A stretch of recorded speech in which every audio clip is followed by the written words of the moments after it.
DGP Ramachandra ರಾವ್ರದ್ದು ಎನ್ನಲಾದ ಸರಸ ಸಲ್ಲಾಪದ ವಿಡಿಯೋಗಳು ವೈರಲ್. ವಿಡಿಯೋ ಕುರಿತು ಡಿಜಿಪಿ ರಾಮಚಂದ್ರ ರಾವ್ ದ್ವಂದ್ವ ಹೇಳಿಕೆ. ಲೋಕಾಯುಕ್ತ ಬಲೆಗೆ ಅಧಿಕಾರಿಗಳು ರೆಡ್ ಹ್ಯಾಂಡ್ ಆಗಿ ಸಿಕ್ಕಿಬಿದ್ದ ಪ್ರಕರಣ. ಅಬಕಾರಿ ಸಚಿವ ತಿಮ್ಮಾಪುರ್ ವಿರುದ್ಧವೂ ದಾಖಲಾಯಿತು ದೂರು. ಜಿಬಿಎ ಚುನಾವಣಾ ಪ್ರಕ್ರಿಯೆ ಆರಂಭ. 5 ನಗರ ಪಾಲಿಕೆಗಳ ಕರಡು ಮತದಾರರ ಪಟ್ಟಿ ರಿಲೀಸ್. ಬ್ಯಾಲೆಟ್ ಪೇಪರ್ ಮುಖಾಂತರ ನಡೆಯಲಿದೆ ಜಿಬಿಎ ಎಲೆಕ್ಷನ್. ಸಿಎಂ ಕುರ್ಚಿ ಫೈಟ್. ಈ ಬಗ್ಗೆ ಡಿಕೆ ಸುರೇಶ್ ಮಾರ್ಮಿಕ ನುಡಿ. ಇದರ ಜೊತೆಗೆ ಮತ್ತಷ್ಟು ಸುದ್ದಿಗಳನ್ನು ನೋಡೋಣ ಕರ್ನಾಟಕ ಟಾಪ್ 20ಯಲ್ಲಿ. ಡಿಜಿಪಿ ರಾಮಚಂದ್ರ ರಾವ್ ಸಮವಸ್ತ್ರದಲ್ಲಿ ಮಹಿಳೆಯರೊಂದಿಗೆ ಸರಸವಾಡಿದ್ದಾರೆ ಎನ್ನಲಾದ ವಿಡಿಯೋಗಳು ವೈರಲ್ ಆಗಿವೆ. ತಮ್ಮ ಕಚೇರಿಯಲ್ಲಿ 3-4 ಮಹಿಳಾ ಪೊಲೀಸ್ ಸಿಬ್ಬಂದಿ ಜೊತೆ ಅಸಭ್ಯವಾಗಿ ವರ್ತಿಸಿರುವ ಮಹಿಳಾ ಸಿಬ್ಬಂದಿಯನ್ನು ದುರುಪಯೋಗಪಡಿಸಿಕೊಂಡಿರುವ ವಿಡಿಯೋಗಳು ಎಲ್ಲೆಡೆ ಹರಿದಾಡ್ತಾ ಇದೆ. ಈ ಬಗ್ಗೆ ಪ್ರತಿಕ್ರಿಯಿಸಿರುವ ಡಿಜಿಪಿ ರಾಮಚಂದ್ರ ರಾವ್, ಈ ವಿಡಿಯೋ ಬಗ್ಗೆ ನನಗೆ ಗೊತ್ತಿಲ್ಲ, ವಿಡಿಯೋ ಬಗ್ಗೆ ತನಿಖೆ ಆಗಬೇಕು, ನಾನು ಈ ಬಗ್ಗೆ ಕಾನೂನು ಹೋರಾಟ ಮಾಡುತ್ತೇನೆ ಎಂದಿದ್ದಾರೆ. ಇನ್ನು ವಿಡಿಯೋ ಹೊರಬರ್ತಾ ಇದ್ದಂತೆ ಡಿಜಿಐಜಿಪಿಯಿಂದ ಗೃಹ ಸಚಿವ ಪರಮೇಶ್ವರ್ ಮಾಹಿತಿ ಕೇಳಿದ್ದಾರೆ ಎನ್ನಲಾಗಿದೆ. ಇನ್ನು ಸಿಎಂ ಕೂಡ ಗೃಹ ಇಲಾಖೆಗೆ ವರದಿ ನೀಡುವಂತೆ ಸೂಚನೆ ನೀಡಿದ್ದಾರೆ ಅಂತ ತಿಳಿದು ಬಂದಿದೆ. ಪರಮೇಶ್ವರ್ ಭೇಟಿಗೆ ಬಂದ ಡಿಜಿಪಿ ರಾಮಚಂದ್ರ ರಾವ್ ಬರಿಗೈಯಲ್ಲಿ ವಾಪಸ್ಸಾಗಿದ್ದಾರೆ. ಅದರ ಬಗ್ಗೆ ಏನು ಕ್ರಮ ತಗೊಳ್ಬೇಕಂತ ಹೇಳಿ ನಮ್ಮ ವಕೀಲರ ಜೊತೆ ಮಾತಾಡಿ ನೆಕ್ಸ್ಟ್ ನಮಗೆ ಶಾಕಿಂಗ್ ಇದೆ, ನಮಗೇನು ಗೊತ್ತಿಲ್ಲ ಇದ್ರ ಬಗ್ಗೆ ನಾವು ಹೇಗಾಯಿತು ಏನು ಯಾರು ಮಾಡಿದ್ರು ಅಂತ ನಾವು ಇದ್ರ ಬಗ್ಗೆ ಯೋಚನೆ ಮಾಡ್ತೀವಿ. ಅದೇ ಈ ಕಾಲದಲ್ಲಿ ಏನಾದ್ರು ಮಾಡೋಕ್ಕೆ ಇದೆ ಸಾಧ್ಯತೆ ಇದೆನಾ? ಸೊ ಇದ್ರ ಬಗ್ಗೆ ನಮಗೇನು ಐಡಿಯಾ ಇಲ್ಲ. ವಿಡಿಯೋ ಇದು ಅಂತ ಹೇಳ್ತಾ ಇರುವಂಥದ್ದು ಹಳೇದಂದರೆ ಈಗ ಅದು 8 ವರ್ಷ ಹಿಂದೆ ಇದ್ದೇನೆ ನಾನು ಅಲ್ಲಿ ಬೆಲ್ಗಾಮಲ್ಲಿ. ಇದು ನಮಗೆ ಶಾಕಿಂಗ್, ಇಟ್ಸ್ ಆಲ್ ಫ್ಯಾಬ್ರಿಕೇಟೆಡ್, ಸುಳ್ಳು ಇದು. ಆ ವಿಡಿಯೋ ಎಲ್ಲ ಸುಳ್ಳು ಅಂತ ನಮ್ಗೆ ನಿಮ್ಮ ಸುಳಿವೇನಾದ್ರು ಇತ್ತಾ ಸರ್ ಇದ್ರ ಬಗ್ಗೆ ನಮಗೇನು ಐಡಿಯಾ ಇಲ್ಲ. ನಾವು ಅದ್ರ ಬಗ್ಗೆ ವಿಚಾರಣೆ ಮಾಡಿಸ್ತೀವಿ. ಆಮೇಲೆ ಅವ್ರ ಮೇಲೆ ಶಿಸ್ತಿನ ಕ್ರಮ ತಗೋತೀವಿ. ಎಷ್ಟೇ ಎತ್ತರದ ಅಧಿಕಾರಿ ಆದರೂ ಕೂಡ ಕಾನೂನಿಗಿಂತ ಯಾರು ದೊಡ್ಡವರಲ್ಲ. ಅವ್ರ ಮೇಲೆ ಶಿಸ್ತಿನ ಕ್ರಮ ತಗೊಳ್ತಕ್ಕಂಥ ಕೆಲಸ ಮಾಡ್ತೀವಿ. ಅದನ್ನು ವಿಚಾರಣೆ ಮಾಡಿ ಆಮೇಲೆ ಕ್ರಮ ತಗೋತೀವಿ. ಅಬಕಾರಿ ಡಿಸಿ ಲೋಕಾಬಲೆಗೆ ಬಿದ್ದ ಬೆನ್ನಲ್ಲೇ ಅಬಕಾರಿ ಸಚಿವರಿಗೆ ಸಂಕಷ್ಟ ಎದುರಾಗಿದೆ. ಲಂಚದ ಬಹುಪಾಲು ಹಣವನ್ನ ಮಿನಿಸ್ಟರ್ಗೆ ಕೊಡಬೇಕು ಎನ್ನುವ ಅಬಕಾರಿ ಡಿಸಿಯ ಆಡಿಯೋ ಆಧಾರದ ಮೇಲೆ ಆರ್ಬಿ ತಿಮ್ಮಾಪುರ್ ವಿರುದ್ಧ ದೂರುದಾರ ಲಕ್ಷ್ಮೀನಾರಾಯಣ್ ಲೋಕಾಯುಕ್ತಕ್ಕೆ ದೂರನ್ನ ನೀಡಿದ್ದಾರೆ. ಡಿಸಿನೇ ಮಂತ್ರಿಗೆ ಮೇಜರ್ ಅಮೌಂಟ್ ಕೊಡಬೇಕು ಅಂತ ಓಪನ್ ಆಗಿ ಮಾತನಾಡಿದ್ದಾರೆ. ಈ ಬಗ್ಗೆ ನನ್ನ ಬಳಿ ಎಲ್ಲ ದಾಖಲೆಗಳಿವೆ, ನಾನು ಸರ್ಕಾರಕ್ಕೆ ಕಟ್ಟಬೇಕಾದ ಶುಲ್ಕವನ್ನ ಕಟ್ಟಿದ್ದೀನಿ, ಆದರೂ ಲಂಚಕ್ಕೆ ಬೇಡಿಕೆ ಇಟ್ಟು ಲೈಸೆನ್ಸ್ ಕೊಟ್ಟಿರಲಿಲ್ಲ. ಟ್ರ್ಯಾಪ್ ಆಗುವ 5 ನಿಮಿಷ ಮುಂಚೆ ಮಾತನಾಡಿರುವ ಆಡಿಯೋ ಸಮೇತ ದೂರನ್ನ ಕೊಟ್ಟಿದ್ದೇನೆ. ಸಚಿವರ ಪಾತ್ರದ ಬಗ್ಗೆ ತನಿಖೆ ಆಗಬೇಕು ಅಂತ ಆಗ್ರಹಿಸಿದ್ದಾರೆ. ಇನ್ನು ಇದಕ್ಕೆ ಪ್ರತಿಕ್ರಿಯಿಸಿರುವ ಸಚಿವ ಆರ್ಬಿ ತಿಮ್ಮಾಪುರ್, ನನಗೂ ಈ ಪ್ರಕರಣಕ್ಕೂ ಸಂಬಂಧವೇ ಇಲ್ಲ, ಇದು ನನ್ನ ವಿರುದ್ಧ ಕುತಂತ್ರ, ನಾನು ಕಾನೂನು ಹೋರಾಟ ಮಾಡುತ್ತೇನೆ ಅಂದಿದ್ದಾರೆ. ವಿಪಕ್ಷ ನಾಯಕ ಅಶೋಕ್ ಪ್ರತಿಕ್ರಿಯಿಸಿ, ಅಬಕಾರಿ ಇಲಾಖೆಯಲ್ಲಿ ಸರ್ಕಾರ ಮತ್ತು ಸಚಿವ ತಿಮ್ಮಾಪುರ್ ಲೂಟಿ ಮಾಡ್ತಾ ಇದ್ದಾರೆ ಅಂತ ಗಂಭೀರ ಆರೋಪ ಮಾಡಿದ್ದಾರೆ. ಕೆಲವು ಇಲಾಖೆಗಳಲ್ಲಿ ಅಧಿಕಾರಿಗಳು ಕೆಳ ಹಂತದವರು ಮೇಲಂತೂ ಲೋಕಾಯುಕ್ತರು ಕೈಯಾಗಿ ಸಿಗ್ತಿರ್ತಾರೆ. ಸಿಕ್ಕಾಗ ಯಾರ್ಯಾರ ಹೆಸರನ್ನು ದುರ್ಬಳಕೆ ಮಾಡ್ಕೋತಾರೆ. ಉಪ್ಪು ತಿನ್ನ ನೀರು ಕುಡಿಬೇಕು, ಅವನ್ ಇಮಿಡಿಯೇಟ್ ಸಸ್ಪೆಂಡ್ ಮಾಡಿ ಅಂತ ಹೇಳಿದೀವಿ. ಆದ್ರೆ ಅಷ್ಟರಲ್ಲೇ ಲೋಕಾಯುಕ್ತರು ಕೋರ್ಟಿಗೆ ಹಾಜರು ಮಾಡಿದ್ದಾರೆ. ಕೋರ್ಟ್ ತೀರ್ಮಾನವನ್ನು ಕಾಯೋಣ. ಲೋಕಾಯುಕ್ತದ ಟ್ರ್ಯಾಪ್ ಅಲ್ಲಿ ಒಬ್ಬ ಆಫೀಸರ್ ಸಿಕ್ಕಾಕೊಂಡಿದೆ, ತನಿಖೆ ಆಗಲಿ. ಆರ್ಬಿ ತಿಮ್ಮಾಪುರ್ ಅವರು ಯಾರು ಉಪ್ಪು ತಿಂದಿದ್ದಾರೆ, ನೀರು ಕುಡಿಲೇಬೇಕು ಅಂತ ಹೇಳಿದ್ದಾರೆ. ಏನಾದ್ರೂ ಅದು ಸಾಬೀತಾದ್ರೆ ಒಂದ್ ಕ್ಷಣನೂ ಕೂಡ ಅವರು ಮಂತ್ರಿ ಸ್ಥಾನದಲ್ಲಿ ಇರೋದಿಲ್ಲ ಅಂತ ಸ್ಪಷ್ಟವಾಗಿ ಹೇಳಿದಾರಲ್ಲ. ರಾಜ್ಯ ಚುನಾವಣಾ ಆಯೋಗ ಜಿಬಿಎ ಚುನಾವಣಾ ಪ್ರಕ್ರಿಯೆ ಶುರು ಮಾಡಿದೆ. ಜಿಬಿಎ ವ್ಯಾಪ್ತಿಯ 5 ನಗರ ಪಾಲಿಕೆಗಳ ಕರಡು ಮತದಾರರ ಪಟ್ಟಿ ಬಿಡುಗಡೆ ಮಾಡಿದೆ. ಇನ್ನು ಈ ಬಾರಿ ಜಿಬಿಎ ಚುನಾವಣೆಯನ್ನ ಬ್ಯಾಲೆಟ್ ಪೇಪರ್ ಮುಖಾಂತರ ಚುನಾವಣೆ ನಡೆಸೋದಕ್ಕೆ ಚುನಾವಣಾ ಆಯೋಗ ನಿರ್ಧಾರ ಮಾಡಿದೆಯಂತೆ. ಇವಿಎಂ ಮತ್ತು ಬ್ಯಾಲೆಟ್ ಪೇಪರ್ ಎರಡರಲ್ಲಿ ಯಾವುದು ಮುಖ್ಯ ಅಂತ ಚರ್ಚೆ ನಡೆಸಿದ್ದು, ಬ್ಯಾಲೆಟ್ ಪೇಪರ್ ಮುಖಾಂತರನೇ ಚುನಾವಣೆ ನಡೆಸೋದು ಸೂಕ್ತ ಅನ್ನೋ ನಿರ್ಧಾರಕ್ಕೆ ಬಂದಿದೆ. ಬ್ಯಾಲೆಟ್ ಪೇಪರ್ನಲ್ಲಿ ಮಾಡಬೇಡಿ ಅಂತ ಸುಪ್ರೀಂ ಕೋರ್ಟ್ ಹೇಳಿಲ್ಲ, ಮಾಡಬಹುದು. ಇವಿಎಂ ಹಾಗೂ ಬ್ಯಾಲೆಟ್ ಎರಡರಲ್ಲೂ ಕೂಡ ದೋಷ ಇಲ್ಲ, ಯಾವುದು ಬೇಕಿದ್ರೂ ಕೂಡ ಬಳಸಬಹುದು. ಹೀಗಾಗಿ ಬ್ಯಾಲೆಟ್ ಪೇಪರ್ ಬಳಸುತ್ತಿದ್ದೇವೆ ಅಂತಾರೆ. CBA elections, we are going to hold the elections through ballot paper only. Ballot paper, CBA, Bengaluru. ಕಾರಣ ಅಂತ ಏನಿಲ್ಲ, ಇದರಲ್ಲಿ best practice 2. Ballot paper use ಮಾಡ್ತಾ ಇರೋದು ಮೊದಲಿಂದ ಮಾಡ್ತಾ ಇದ್ರು. ಈಗ 20-30 ವರ್ಷಗಳಿಂದ ಇವಿಎಂ ಮಾಡ್ತಾ ಇದ್ದಾರೆ. ಇದನ್ನ ಮಾಡಬೇಡ್ರಿ ಅಂತೇಳಿ ಎಲ್ಲಿ ಯಾವುದೇ ಕಾಯ್ದೆ ಆಗಲಿ ಸುಪ್ರೀಂ ಕೋರ್ಟ್ ನಿರ್ಣಯ ಕೂಡ ಇಲ್ಲ. It is not border, the use of ballot paper is not border.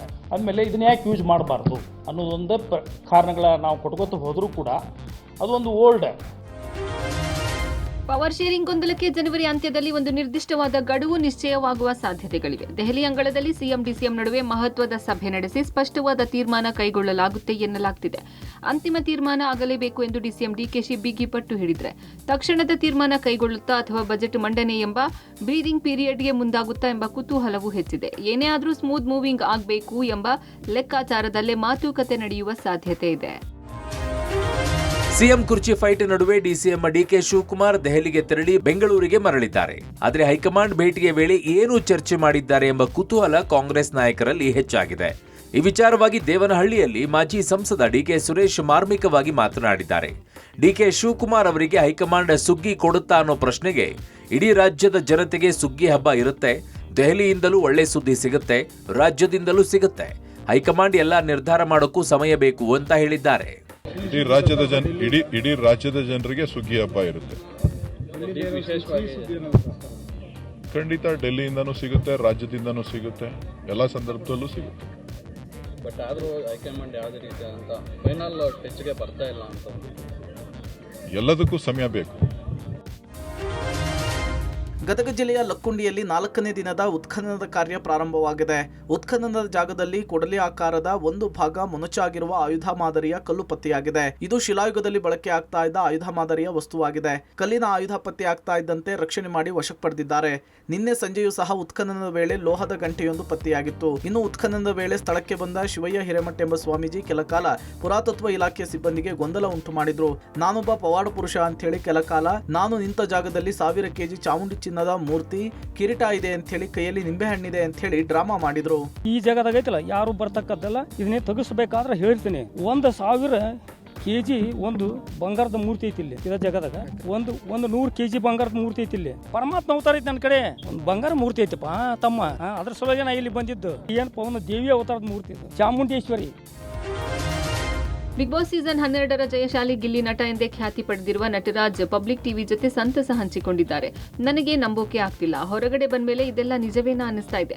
ಬಂದಿರೋ 50 ಲಕ್ಷದಲ್ಲಿ ಜಮೀನು ಖರೀದಿಸಿ ವ್ಯವಸಾಯ ಏನಾದ್ರೂ ಮಾಡಬೇಕು ಎಂದುಕೊಂಡಿದ್ದೇನೆ ಎಂದು ಮನದಾಳದ ಮಾತು ಹೇಳಿದ್ದಾರೆ. ನಾನು ದೊಡ್ಡಮ್ಮ ದ್ವಾಸೆ ಕುಡು ಹಾಡನ್ನ ಸ್ಕೂಲ್ಗೆ ಹೋಗುವಾಗ ಕಲಿತಿದ್ದು, ಇಷ್ಟು ಫೇಮಸ್ ಆಗುತ್ತೆ, ಮಕ್ಕಳಿಗೆಲ್ಲ ಇಷ್ಟ ಆಗಿದೆ ಅನ್ನೋದು ಆಚೆ ಬಂದ್ಮೇಲೆ ಗೊತ್ತಾಯ್ತು ಅಂತ ಹೇಳಿದ್ದಾರೆ. ಅಲ್ಲದೆ ಕಾವ್ಯ ಜೊತೆ ಮದುವೆ ಇಲ್ಲ, ಏನೂ ಇಲ್ಲ, ಜಂಟಿಯಾಗಿ ನಾನು ಕಾವ್ಯ ಬಿಗ್ ಬಾಸ್ ಮನೆಗೆ ಹೋಗಿದ್ವಿ, ಆವಾಗ ಸುಮ್ಮನೆ ಹೇಳಿದ್ದು ಅಂತ ಸ್ಪಷ್ಟನೆ ನೀಡಿದ್ದಾರೆ. ಜಮೀನ್ ತಕ್ಕಂಡು ಒಂದು ಫಾರ್ಮ್ ಹೌಸು ಇಲ್ಲ ವ್ಯವಸಾಯನೋ, ಅದೇ ಜಮೀನ್ ಮೇಲೆ ನನಗೆ ಸಿಕ್ಕಾಪಟ್ಟೆ ಇಂಟ್ರೆಸ್ಟು. ಅದೇ ಏನಾದ್ರು ಮಾಡಿ ಈಗಲೂ ನಂಬುಕ್ ಐತಿಲ್ಲ ನನಗೆ. ಈಗಲೂ ಅದು ಇದು ಕನಸ ನಿಜನ ಆ ಡೌಟಲ್ಲೇ ಅವ್ನು ಇನ್ನು. ಯಾಕಂದ್ರೆ ಬಿಗ್ ಬಾಸ್ ಮನೆಯಿಂದ ಡೈರೆಕ್ಟಾಗಿ ಬಂದ್ಬಿಟ್ನಲ್ಲ, ಇಷ್ಟು ಜನ, ಇಷ್ಟು ಕ್ರೌಡು, ಇದನ್ನೆಲ್ಲ ನೋಡ್ತಿರೋದು ಇದೇ ಫಸ್ಟು. ಇಷ್ಟೊಂದು ಪ್ರೀತಿ ಒಂದೇ ಸರಿ ಹಿಂಗೆ ಸಿಕ್ಬಿಟ್ಟಾಗ ಅದು ಹ್ಯಾಂಡಲ್ ಮಾಡೋ ಕೆಪಾಸಿಟಿ, ಆ ಯೋಗ್ಯತೆ ನನಗಿದೆ ಇಲ್ವೋ, ಅದನ್ನ ಹೆಂಗಪ್ಪ ಅದೆಲ್ಲ ಬ್ಯಾಲೆನ್ಸ್ ಮಾಡೋದು. ಈಗ ಎಲ್ಲೋ ಒಂದು ಕಡೆ ಎಲ್ಲರೂ ಎಡವ್ಬಿಟ್ರು ಕಷ್ಟ ಆಗ್ಬಿಡ್ತದೆ. ಇಷ್ಟು ದಿನ ಸಂಪಾದನೆ ಮಾಡ್ಕೊಂಡು ಬಂದಿರೋ ಪ್ರೀತಿ ಹಂಗೆ ಬಿದ್ದೋಗ್ಬಿಡ್ತದೆ. ಅದೇ ಆ ಭಯದಲ್ಲೇ ಸ್ಟಾರ್ಟ್ ಆಯ್ತದೆ. ಮೋಸ್ಟ್ಲಿ ಏನೋ ರೀಲ್ಸ್ ಗೀಸಲ್ಲೆಲ್ಲ ವೈರಲ್ ಆಗಿರ್ಬೇಕು ಅದಕ್ಕೆ ಅಂತ. ಬಟ್ ಇಷ್ಟೊಂದು ಆಗೈತೆ ಅಂತ ಗೊತ್ತಿರಲಿಲ್ಲ. ಅದು ಏನು ನಾನೇನು ಬರೆದು ಕ್ರಿಯೇಟಿವ್ ಆಗಿ ಏನೋ ಲಿರಿಕ್ಸ್ ನಾನೇ ಬರೆದ್ಬಿಟ್ಟು ಆಡಿದ್ದಿಲ್ಲ. ಸ್ಕೂಲಲ್ಲಿ ಯಾವಾಗಲೂ ನಾವು ಆಡ್ತಿದ್ದು ಮಕ್ಕಳೆಲ್ಲ, ನಾವು ಮಿಡ್ಲ್ ಸ್ಕೂಲ್ಗೆ ಹೋಗ್ಬೇಕಾದ್ರೆ ಕಾವ್ಯನ ಮದುವೆ ಆಗ್ತಾರ ಅಂತ. ಮೇಡಮ್, ಈಗ ಒಳ್ಳೆ ಸ್ನೇಹಿತರಾಗಿರ್ತೀವಿ ಅಷ್ಟೇ. ಬಿಗ್ ಬಾಸ್ನಲ್ಲಿ ಕಾವು ಅಂತ ಕಾವ್ಯನ ಕಾಲೆಳಿತಾ ಇದ್ದ ಗಿಲ್ಲಿ ಇದೀಗ ಅಭಿಮಾನಿಗಳ ಪ್ರಶ್ನೆಗಳಿಗೆ ಉತ್ತರ ಕೊಟ್ಟಿದ್ದಾರೆ. ಕಾವ್ಯ ನನಗೆ ಒಳ್ಳೆಯ ಸ್ನೇಹಿತೆ. ಮನೆಗೆ ಎಂಟ್ರಿ ಕೊಡುವಾಗ ಜಂಟಿಯಾಗಿ ನಾನು ಮತ್ತು ಕಾವ್ಯ ಹೋಗಿದ್ವಿ.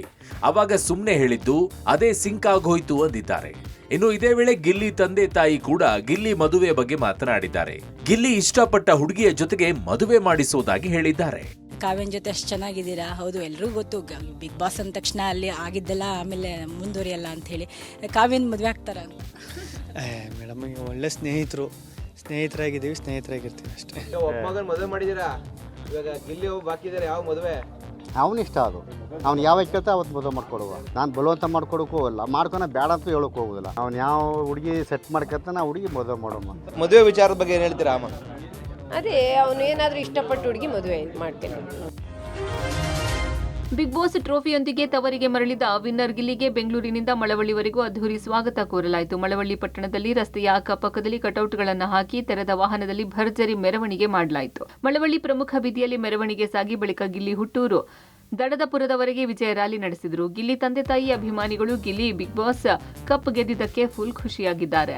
ಈ ಕರ್ನಾಟಕ ಜನತೆ ನನ್ನ ಮಗನ ಓಟ್ ಕೊಟ್ಟು ಕೈ ಹಿಡಿದಿದ್ದಾರೆ. ನಾವು ಬಹಳ ಸಂತೋಷ. ಮುಂದೂ ಹಿಂಗೆ ಇರಬೇಕು ಅಂತ ನಾವು ಬೇಡ್ಕತ್ತವನಿ. ಅಂತ ಕಷ್ಟ ಯಾರಿಗೂ ಇಲ್ಲ ಬಿಡಿ. ಅಂತ ಕಷ್ಟಪಟ್ಟವನ, ಅಂತ ಕಷ್ಟಪಟ್ಟು ತಗೊಂಡೋಗಿ ಅವ್ರನ್ನ ಏತ್ಕ ನಿಲ್ಸೋರ್ಲ ಜನ ಓಟ್ ಹಾಕಿ ಕೈ ಹಿಡಿದು ಅಷ್ಟೇ ಸಾಕು. ಅವನಿಷ್ಟ ಅದು ಆ ಕ್ಷಣ ಏನು ಹೇಗೆ ಅನಿಸ್ತು? ಭಾಳ ಖುಷಿ ಆಯ್ತು ಸರ್. ನಮ್ದು ಯಾವುದೋ ಈ ಕನಸೇ ಗೊತ್ತಿಲ್ಲ ನಮಗೆ. ಇಲ್ಲ ಅವನೇನೋದು ಓದಿಸ್ಬಿಟ್ಟು ದೊಡ್ಡ ಕೆಲಸ ಸೇರ್ಸ್ಕೊಂತ ಮಾಡಿದೆ. ಯಾವ್ದಾರ ಡ್ಯೂಟಿ ಸೇರ್ಕೊಂಡು ನಾವು ಸುಖಕ್ಕೆ ಅನ್ನ ಉಣ್ಲ, ನಮಗೆ ಜಮೀನು ಹೋಗ್ಬೇಡ, ಕುರಿ ಕಾಯ್ಬೇಡ ಅಂತ ಹೇಳಿದ್ವಿ. ಅದು ನನ್ನ ಇಷ್ಟ ಅಂತ ಅಂದಿದ್ದ. ನನ್ನ ಮಗನಿಗೆ ಇಷ್ಟೊಂದು ಅಂದರೆ ಒಬ್ರು ಹಾಕಿಸ್ಕೊಂಡಿದ್ದು ಅದನ್ನ ನೋಡ್ಬಿಟ್ಟು ಅಷ್ಟೊಂದು ದುಃಖ, ಒಂಥರ ಅವನಿಗೆ ನೋವಾಯಿತು. ಅಂದರೆ ಈಗ ಎಲ್ಲರನ್ನೂ ನೋಡಿದ್ರೆ ಇದ್ದದ್ವೇ ಅವನಿಗೆ ಎಷ್ಟು ಇದು ಮಾಡ್ತಾನೆ ಅನ್ನೋದು ಇವಾಗ ನೋಡಿದ್ರೆ ಗೊತ್ತಾಯ್ತು. ಮಾತಾಡೋಕ್ಕಾಗಲಿಲ್ಲ ಅಲ್ಲಿ. ಅಂದರೆ ಅವ್ರು ಕಪ್ಪು ಕೊಟ್ಟಾಗ ನಾನು ಹೋಗಿ ತಪ್ಕೊಂಡಷ್ಟೇ. ಅಂದರೆ ಅವನ ಅಭಿಮಾನಿಗಳು ಬಿಟ್ಕೊಡ್ನಿಲ್ಲ. ಅವನೇನಾದರೂ ಅವನು ಮನೆಗೆ ಬಂದು ನನ್ನ ಜೊತೆ ಮಾತಾಡಿದ್ರೆ ಎಲ್ಲನೂ ಹೇಳ್ಕೊತೀನಿ. ಎಲ್ಲನೂ ಅವನೊಂದು ಹೇಳ್ಕೊಂಡು ಖುಷಿಯಿಂದ ಸಂತೋಷ ಪಡ್ತೀನಿ.